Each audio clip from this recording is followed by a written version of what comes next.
ತುಂಬ ಸತತ ಪ್ರಯತ್ನ ಪಟ್ಟು ಎಷ್ಟೋ ಜನ ರಕ್ತ ಸುರಿಸಿದ್ದಾರೆ. ಅದರಿಂದ ಅವರು ಬಲಿ ಕೊಟ್ಟಿರೋದ್ರಿಂದ ನಾವು ನಡ್ಕೊಂಡು ಹೋಗೋದು ಒಂದು ಜೀವಕ್ಕಿಂತ ನಾವು ನಡ್ಕೊಂಡು ಹೋಗೋದು ಹೆಚ್ಚಲ್ಲ. ನಾವು ನಡ್ಕೊಂಡು ಹೋಗಿ ನಮ್ಮ ರಾಮ ಮಂದಿರ ನೋಡ್ಕೊಂಬಂದ್ರೆ ನಮ್ಗೆ ಅದೇ ಸಾಕು. ಹೆತ್ತೂರು ದೂರ ಹೊಟ್ಟಿದ್ದೀರಾ? ಅಯೋಧ್ಯೆ. ಇವತ್ತು ಬೆಳಗ್ಗೆ 10 ಗಂಟೆಗೆ ಬಿಟ್ಟಿದ್ದು. ಹರಕೆ ಏನೂ ಇಲ್ಲ, ಶ್ರೀರಾಮ ಮಂದಿರ ನೋಡಬೇಕು ಅಂತ ಆಸೆ.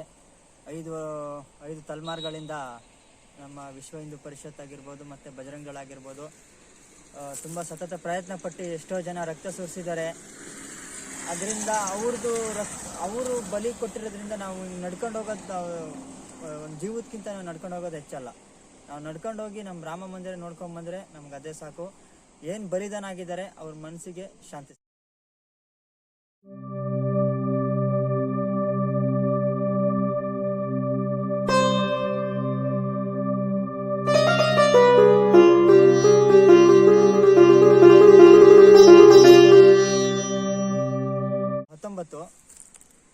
ಹತ್ತೊಂಬತ್ತು 2/2024 ಏಪ್ರಿಲಿಗೆ ಹೋಗ್ಬೋದು. ಏಪ್ರಿಲು 25-26 ಅಲ್ಲಿಗೆ ಹೋಗ್ತೀನಿ.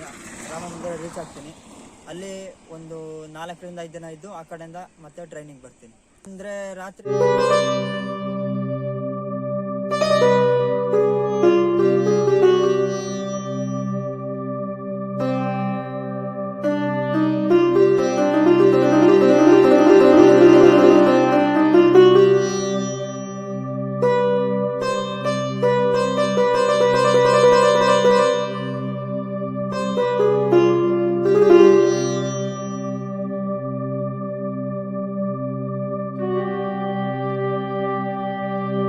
ಒಂದು ಬೆಳಗ್ಗೆ ಟೈಮು ಬಿಸಿಲಲ್ಲಿ ನಡೆಯೋಕ್ಕಾಗಲ್ಲ. ಕಾಲು ಫುಲ್ಲು ಉರಿ ಬರುತ್ತೆ, ಬೊಬ್ಬೆ ಬರೋ ಥರ ಆಗುತ್ತೆ.